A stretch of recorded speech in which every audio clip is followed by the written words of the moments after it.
Let's move on to the next slide. So yeah, as the slide says, I'm a senior manager at Capitals Coalition. Generally tend to do more technical work with Capitals Coalition. So just a brief introduction to Capitals Coalition. It's an international organisation. We work generally with businesses, trying to demonstrate impacts and dependencies of businesses on well, nature, but also of human and social capital, as well as producer capital as well. So the work that I've been doing within Capitals Coalition is around Align and Transparent, which is around trying to incorporate biodiversity and natural capital into decision-making processes. Also, in addition to working as a senior manager at Capitals Coalition, I also sit on the Scottish Forum steering group as well as a youth representative. So I do a little bit of work as well with 2050 Client Group here in Scotland, and before that I worked for Nature Scot. So this is hopefully coming at it from very much like a Scottish perspective, but also from an international business perspective as well.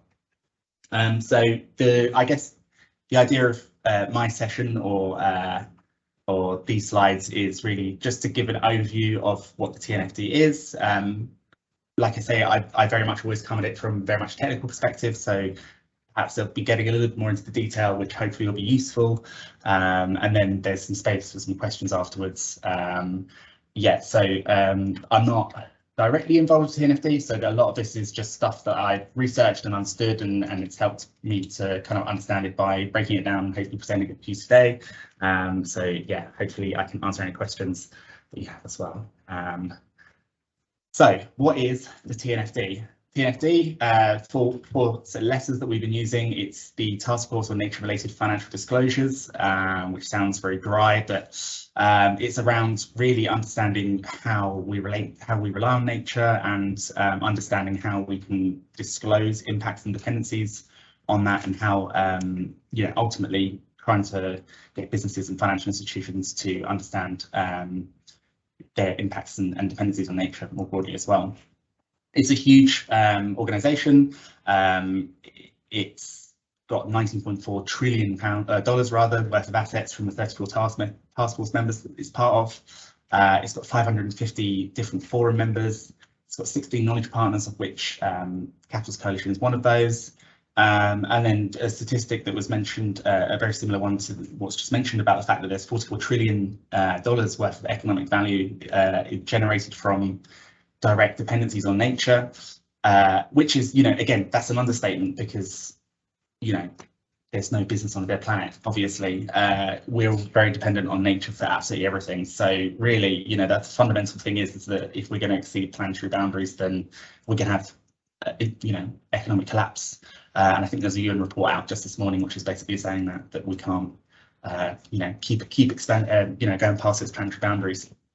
And so TNFD is funded by a couple of governments, the UK being one of those, the UN, some philanthropic foundations, including the Children's Investment Fund Foundation, the Global Environmental Facility, and the UNDP as well.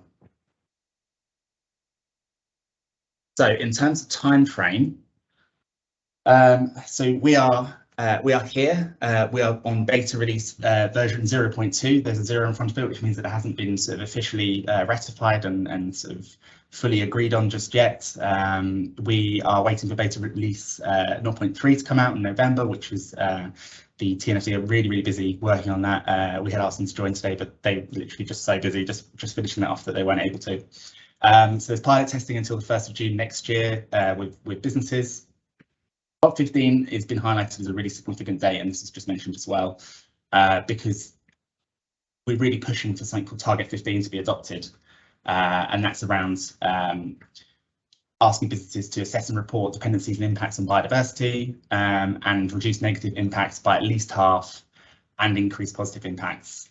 So within sort of the end of this sort of paragraph, and I'll go over this a little bit more in more detail towards the end. It is anticipated that the forthcoming task force on nature-related financial disclosures will facilitate the implementation of this target. So this is, really important. Businesses should understand their impacts and dependencies on nature. They should be contributing to nature positive, however you want to define that. But ultimately, the idea is that we are contributing back to nature more than we are taking away as a whole, as a global perspective. And then ultimately TNFD is around actions for governance, strategy, risk management, and metrics and targets. And I think that's probably one of the, I guess, the high level points that I wanted to make today, and that I think is very much in line with what we sort of talk about at Capitals Coalition is that this isn't, us meddling in businesses and saying, oh, you should report on it and tell us all about it. And it's really about the fact that understanding nature, understanding your risks and dependencies on nature is important for business in the long run, because it can create those opportunities and it can highlight risks that you have within your business naturally. So just a little bit more about the sort of mission as they've defined it. So the mission is to develop and deliver a risk management and disclosure framework for organisations to report and act on evolving nature-related risks, which will evolve over time, with the ultimate aim of supporting a shift in global financial flows away from nature-negative outcomes and towards nature-positive outcomes. So again, reducing risks and increasing opportunities is for nature, for people, and for businesses as well. The 7 principles of TNFD is that it's got to be usable by the market, it's got to be based in science, it's got to understand nature-related risks, has to have a purpose, has to be purpose-driven, has to be integrated and adaptive. So no use to being too rigid, really understanding how that sort of integrates with human and social capital, particularly from a capital's perspective. It needs to understand that climate-nature nexus. As was said earlier, we can't really have a climate-positive economy without also being nature-positive as well. And also has to be globally inclusive as well. This can't be too focused, on sort of developed nations. Should also take everyone along the journey. So TNFD broadly takes a impact driver approach, which is understanding impacts and dependencies of businesses, and how to understand that in terms of nature-related risks and opportunities. And then it sort of try to apply those at different levels, so very sector-specific, so really specific guidance, issue-specific, and then realm-specific. So at lots of different levels, whether that's really specific within a country, within a sector, or understanding issues or sort of realms more broadly. And realms is really where the metrics are focused on, which I'll talk about in a second as well. So this is, I guess, the broad sort of flow of thinking, in relating essentially what is nature on the left, all the way through to how this really impacts finance on the right. This is very much similar to an impact pathway that we might find in a natural capital assessment, for example. So on the left-hand side, you have understanding, I guess, nature, your natural capital. So understanding how that's changing across those 4 realms, which is land, oceans, atmosphere, and fresh water. And then sort of on the right from that is just really understanding what that means for your business. So I was having a discussion with someone last week trying to explain exactly, why this person should be interested in understanding natural capital, and he was really challenging me. And it is a combination of, the physical risk, so it could be acute or chronic, so it could be small, like slow changes over time, such as climate change, or it could be one-off events such as floods, which create physical risks for your business. Transition risk, we know we're going to have to change. As I say, we can't carry on as we have been forever. So, this change will come at some point. So you might as well start changing your business practices to do that. So policy and legal, market, across the kids a little bit. As much as I said I'm the youth representative of the panel, I'm probably not the youngest person around anymore. There are sort of younger people who have these, ideas coming through that will impact market forces as well. Technology will with renewable energy coming in a lot more, and reputational risk as well, so that social license to operate as well. And then also systemic risk. So going back to that UN report about ecosystem collapse, for example, and financial stability, these are really, really important as well. So yeah, understanding all of these risks is really important for company actions. So this is, I guess, understanding that will show opportunities and risks for your business, so it will impact your governance, strategy, risk management, metrics and targets, which might then feed back in terms of investing or trying to change the natural capital that you rely on. So understanding that will then transmit through macro or microeconomic transmission channels. So again, changing demand. So I've kind of gone through a couple of these already. You know, the risks to raw material, for example, from those transition, and then the microeconomic stuff as well. I won't go through that. And then just understanding that and disclosing upon that will come out in non-financial and financial statements. So non-financial statements might be something like a natural capital asset register or a physical flow. So understanding, I guess, the wider benefits that you get from nature, not necessarily in financial terms. So yeah, the reduced risk of flooding, for example, be one of those. And then sometimes they'll come out in financial statements if you're able to apply monetary value to that. It's useful for decision-making purposes because it's comparable if you apply a monetary approach, but if you're able to incorporate lots of different types of value within decision-making processes, then that helps as well. And then finally, yeah, so that will create ultimately financial risks and opportunities. This is what I was getting at in terms of this is really not just for regulation. This is really impacts and dependency. This is about benefits for your organisation and reducing the risks of you know, not looking after nature as well as it could do in the long term.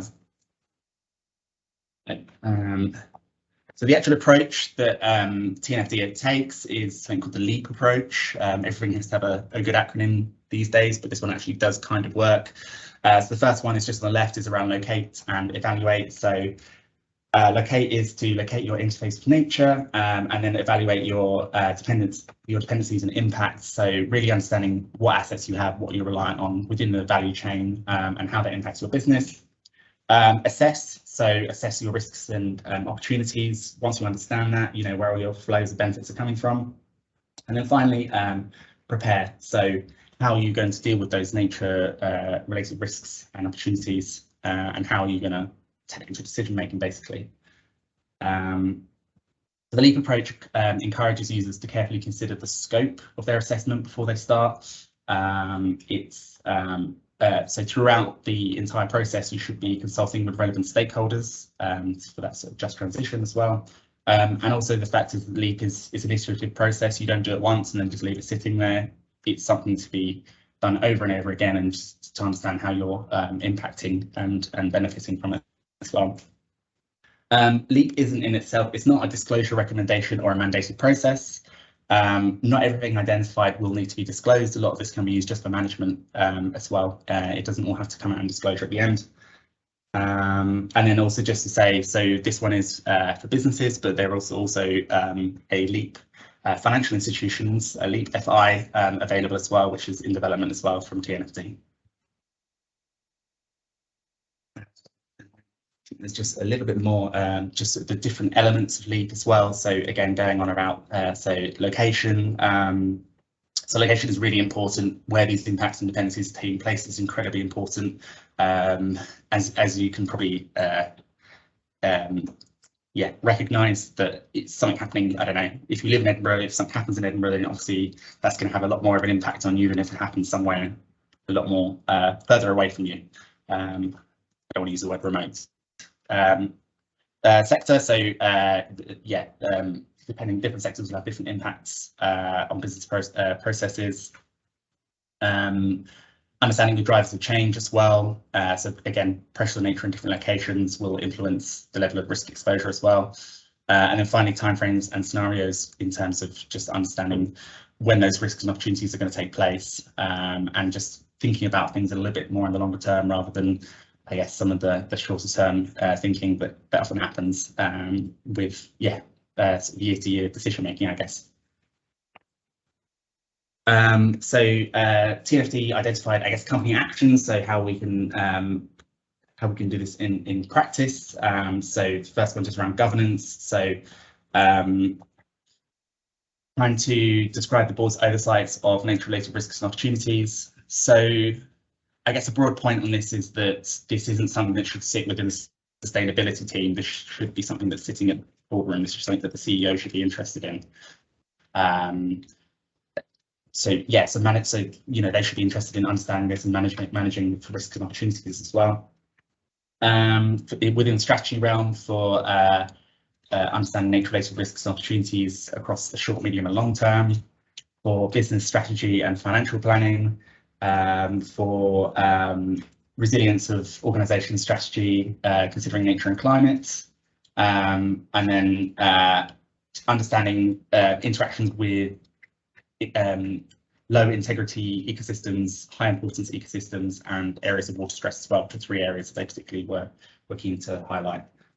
And then, yeah, also just risk management, so just understanding and identifying nature-related risks, and then finally, yeah, metrics and targets, which is understanding the metrics that you want to that are needed to measure them accurately, and also the indicators to try and pick out, you know, whether you're being successful and to try and catch that in the longer term.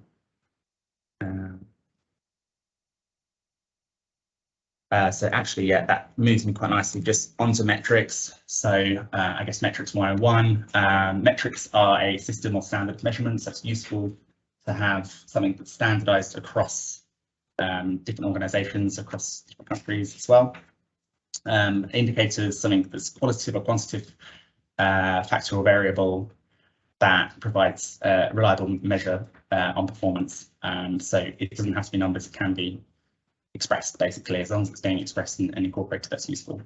So they were really keen to differentiate between assessment metrics and disclosure metrics as well. So assessment metrics are really very much for internal management, whereas disclosure is more about disclosing in standardized numbers or approaches that can be comparable between different companies as well. So one's very much more for decision making, one's more for understanding between different companies, which is a lot more, I believe, useful for like finance, for example.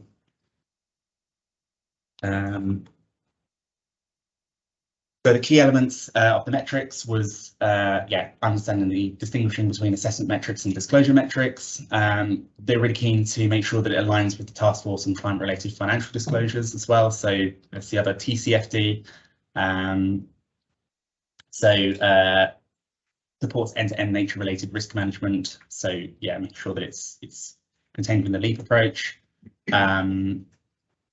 Providing a common global set of core disclosure metrics, so that they're comparable across the world between different companies, for example. So they were very keen as well to ensure that there's periodic reviews of the metrics as well, to make sure that it continues to be fit for purpose. So they're trying to decide between doing it every 3 years and every 5 years at the moment.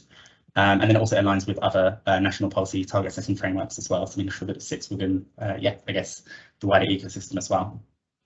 The next slide is very busy and it's just illustrative. This is just to kind of show you just different types of metrics across the different realms. So the different realms being land, freshwater, ocean and atmosphere, which is then broken down into the different biomes, and then you have a look at your assets at the back of that, and then it's highlighted some of the ecosystem services that you might be really interested in. So provisioning, well, these always tend to fall under provisioning services, regulating and maintenance services and cultural services as well, and they're all sort of equally important. The provisioning ones would be traditionally better captured in decision-making processes. In terms of where it sits within, I guess, the wider, I don't want to use the word ecosystem, but it is kind of that, you know, the system, I guess, of different pieces of work that's happening at the moment. And there is a lot, and really, we are looking to create a better diagram, which is showing how they all link in, but there is one a little bit further on. So in terms of the financial disclosure work, it's part of what's called, well, what I describe as a family of work between the already established Task Force for Climate-Related Disclosures, so the TCFD, which I mentioned already, and then also the Task Force for Inequality-Related Disclosures as well, which has recently been established. And I think there's possibly scope to maybe look more widely at social financial disclosures as well, but I think that's still in discussion as well. Yeah, hoping just to enable companies and financial institutions to integrate nature into decision making. And then, as I say, it's part of a much wider ecosystem and has standards and disclosure tools. Working, yeah, on projects I've been working on, so there's Align and Transparent, there's science-based targets for nature, there's the ISSB reporting standards. There's loads. I will just shout acronyms at you without being able to to show in a diagram, but I have put just a couple of them in something called AXD, which is being adopted. I think it's not branded, no one owns this circle as it was, but it's around the process for understanding your impacts and dependencies on nature. So it's around assessing, which you can use something like the Natural Capital Protocol. Get another plug for Capitals Coalition, which has been created by that. And then commit, so commit to specific targets. So the Science-Based Targets Network is a particularly useful one for that as well, which I recommend, but there are others. Transform, it's always quite hard actually to attribute a particular organisation to at the moment, because really that's about how you would go about applying within your organisation itself. That's the stuff that you do internally a lot of the time. And then what comes around the outside is disclose. It's around sort of showing, you know, what you're actually doing, and being able to sort of give confidence to markets and give confidence to stakeholders, shareholders, local communities, people you work with. And that's where the TNFD comes in, as well as the TCFD and TIFD as well. So yeah, this is just sort of linking it to target 15. I won't go through this because it's probably covered most of it already, but it's just to say that so target 15 is really linked closely in with the TFND framework as well. So yeah, you can see different paragraphs to different sections as well. And then finally, yeah, so this is the infinity loop. This is something that we use quite a lot within Capitals Coalition as well, and it just shows that it's all iterative, it all feeds back on itself. So you have business, finance and government and how they all link together. And within you know, each subsection you have the assessment of understanding you know, what's there and what's creating benefits, committing to make changes, targets, and then yeah, some sort of allocate, transform or change the rules for government, and then disclose for finance and for business as well, which is where TNFD comes in as well. So that's a really integral part of this kind of loop of trying to change the rules, trying to change businesses, trying to change our impacts on the environment, and creating those better outcomes for people and the planet and business as well. All of those things, I think it's possible to do them. And then finally, I'm not sure if I should include this or not. It was a question that was posed at the last Scottish Forum steering group meeting, and it was, is it a game changer for the nature positive economy? And I've gone a little bit, got a little bit lukewarm in here. I said maybe, but I think the answer is yes. I think it is, but I think it has to be applied well, and I think it has to be made sure that, you know, there is a lot of structure around how it's implemented, and the right support has to be given, and the right amount of work, and people have to buy into it as well. So understanding, you know, where it's mandatory versus voluntary, you know, will businesses act on the information that they find if they can avoid it? You know, I think it's perhaps taking a very sort of neoclassical economics idea of, you know, the rational actor. There's obviously an interest in businesses working for business' sake. Will the public care or afford to take action? We have the cost of living crisis. If it's a lot more expensive to do the right thing in terms of environmental perspective, will they be able to afford it? That was a question that very much posed to me. The shareholders care, and can this information lead to better legislation as well? And these are all kind of key questions, and hopefully the answer to all of those are yes. But that's why I kind of left it as a maybe. But I think the actual TNFD is really it is a game changer if it's all implemented correctly. And that was kind of, yeah, the run through. So I think there was a bit of time left over for some questions. So yeah. I'm just going to, if there's any coming in on the chat. So yeah, if you've got any questions, feel free to, I don't know how you want to do it, or would be people unmute themselves, or we can take any questions in the room. But yeah. So first of all, your impacts and dependency slide, I think, is incredibly dry. And isn't really communicating the risks and opportunities, and so you're not going to get any galvanization from anyone really. But the other thing is, it might just be because I'm not really that close to this, so perhaps I'm mistaken. But it seems that there's a really easy way of being able to introduce LEAP and all your metrics just using a spatial database. Have you considered that? So I don't actually work for TNFD. This is, so I'm just kind of presenting what they've done already. So the dryness of the slide, I mean, it's functional. It doesn't have to be. But it's not actually, I mean, in my view, that's not communicating any of the risks. I mean, all it's doing is showing how it might work in a boardroom, perhaps. If you had all your systems up exactly as they've done it, you're not allowing anybody any freedoms with this, and you're not communicating the risks and opportunities. Okay. I mean, your financial risks and opportunities being market, credit, liquidity, and operational. Really, where's your feedback loops? I mean, it's a good point. I mean,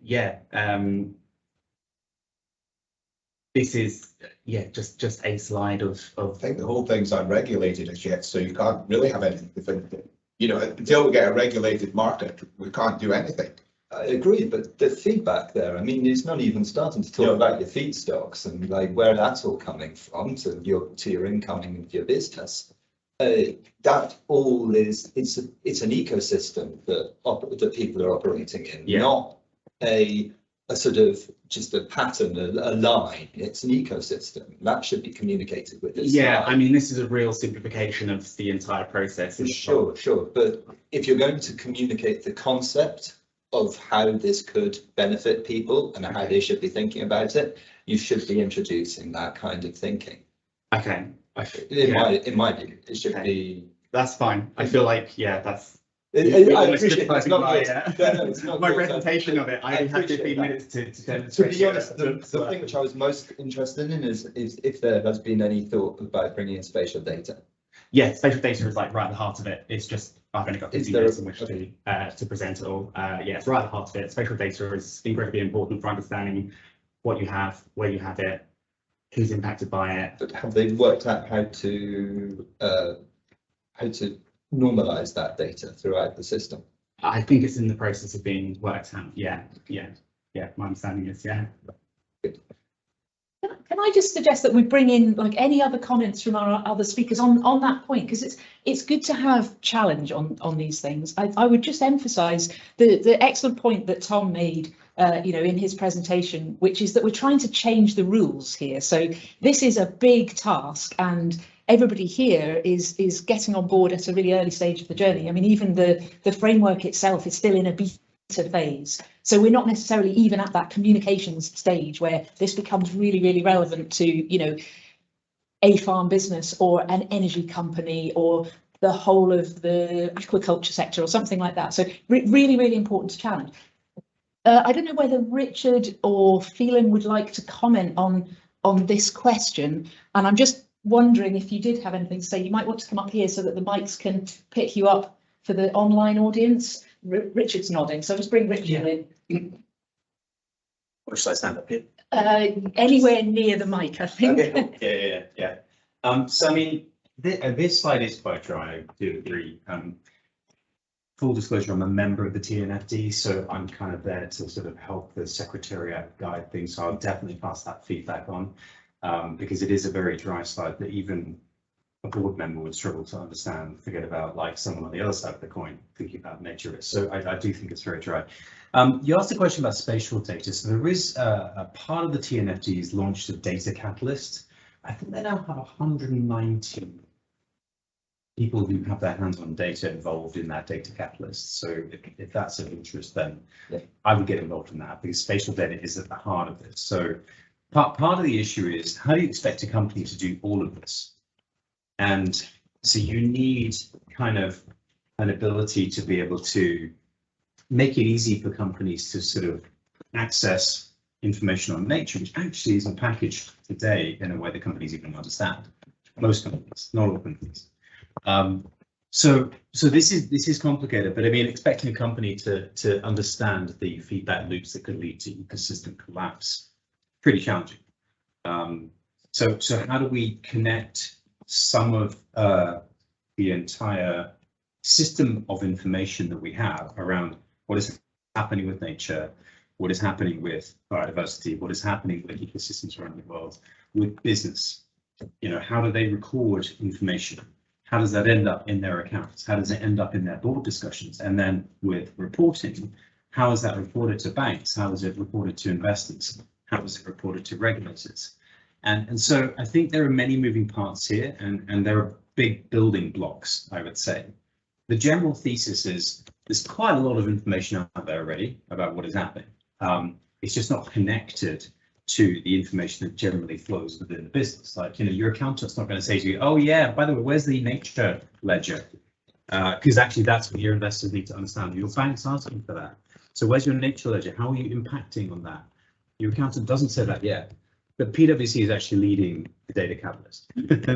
And there are all the other big four accountancy firms in the mix. So they will be at some point.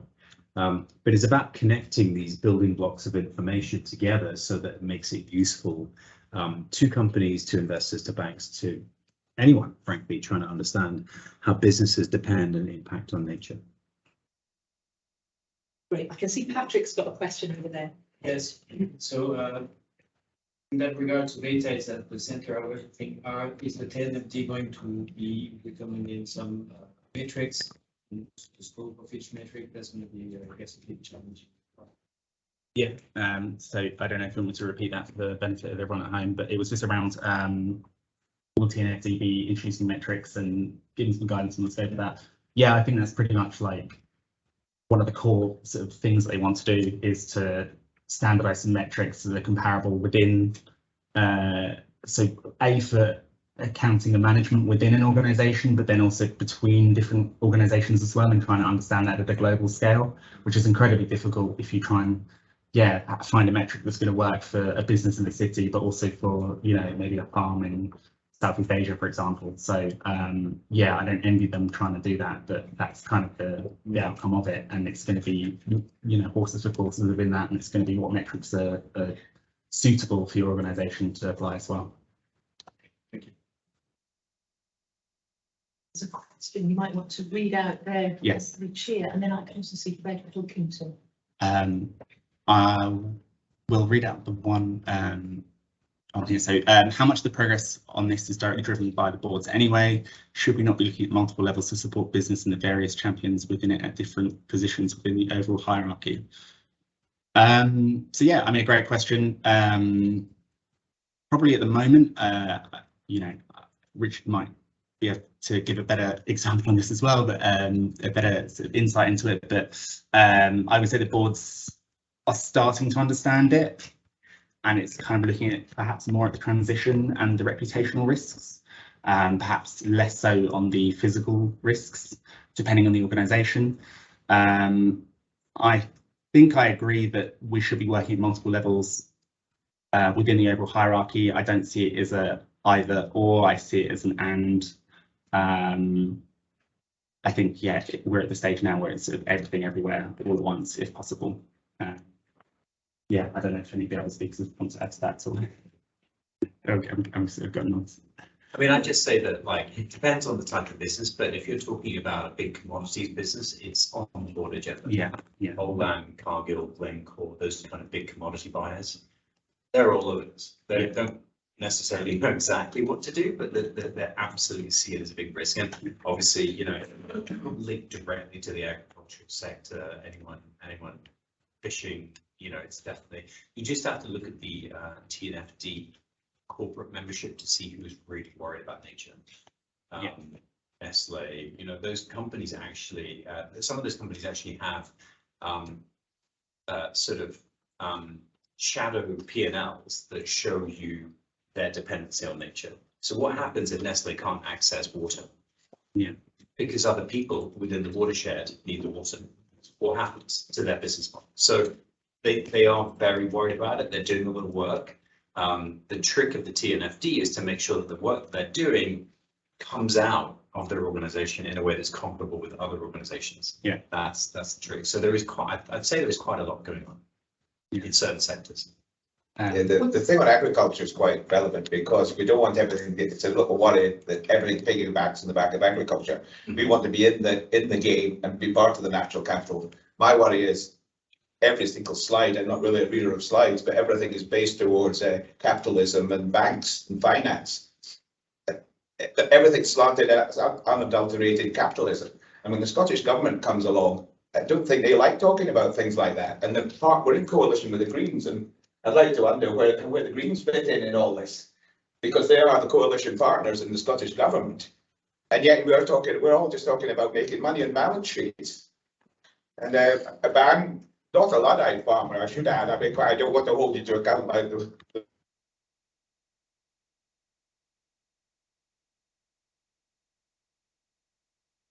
you actually going to Holyrood next Wednesday, and they're all asking for, there's some people asking for money, some people, I'm just asking for recognition, but I'm slightly off kilter by asking that for the rest of it.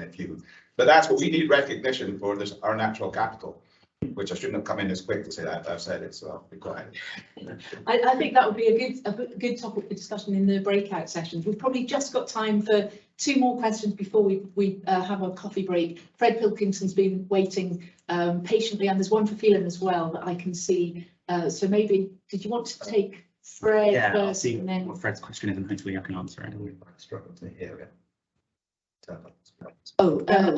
Hi. I just need to unmute. I'll read. Do you want to read out the one for Phelan? I can say anyway. I'm sure You can see it. Yeah. So I mean, this is a very complex area for the Scottish government. We lots of the architecture around business disclosure, etc., is reserved to Westminster, so we can only influence them. I mean, recently there was the government's green finance strategy. The Scottish government and partners in Scotland submitted responses to it. We have internal views about what that should be, and we engage Bayes, DEFRA, the Treasury on that all the time. Our interest in it is more in the influencing space currently. In particular, I think we are, specifically on the subject of nature, we're looking at what we call in the parlance, the project pipeline. What are the projects available across Scotland for institutional and other investors in the net zero space? But similarly is engaging through the Taskforce for green sustainable financial services to just make sure that we're actually trying to go that little bit further, a little bit faster than others. So unfortunately, we're trying our best with the UK government, although with the change in government, we're not, we've got to reset everything again. So I'm going to come back to you with that. That's great. Can we just unmute so that we can hear Fred, and then we'll break for coffee before those questions? I think. Hello. Hi. Mine was just related to what Georgie's now mentioned as well about any detail about the metrics that might be used. But if there are 3,000 of those, then maybe, I don't know, like a broad overview, because like Richard was saying, like, yes, climate is local as well, but there you've got the, like a ton of CO2e is applicable at every scale, whereas for nature, whether it's like the change in red list status for a certain species, or a metric for a healthy functioning ecosystem, or species richness, to go like classic ecology 101, it's a lot more, it's vastly more complicated, as the 3,000 metrics might reflect. Thank you. I'm not entirely sure on the metrics. It sounds like if there's 3,000 coming out, it's very likely to be in the next update, it'll be in November. Okay. That'll be, company does now, I guess. I can say certain something out there. Richard, you don't. Yeah, I mean that metrics is probably the biggest part of the discussion of the TNFD. So I don't think you'll see 3,000 unless I hope you don't see 3,000, because that's a lot. The big debate, quite frankly, that is going on at the moment is you can have as many metrics as you want to give for looking at how companies assess nature, impact, and dependency. But if none of those are actually disclosed in some way, then it's really just sort of management purposes. We have no idea whether companies are using them. So that's a bit of a challenge. So therefore, the debate really is around what do you expect companies to disclose? And disclosure is really important, because disclosure can attract can attract attention, attract recognition, and attract all sorts of positive things. And will incentivize actually, positive impacts on nature. I think we saw that with climate. When you ask companies to disclose climate, suddenly things move much faster, and it's going to be the same with nature. So the trick is ensuring that whilst there are a lot of metrics that can be used to manage how they depend on nature, what are the metrics you want to disclose? If you ask too many, nobody's going to do it. If you don't ask for enough, it's too simplistic and not location specific and not that. There's a further complication in that actually what you want is information to flow.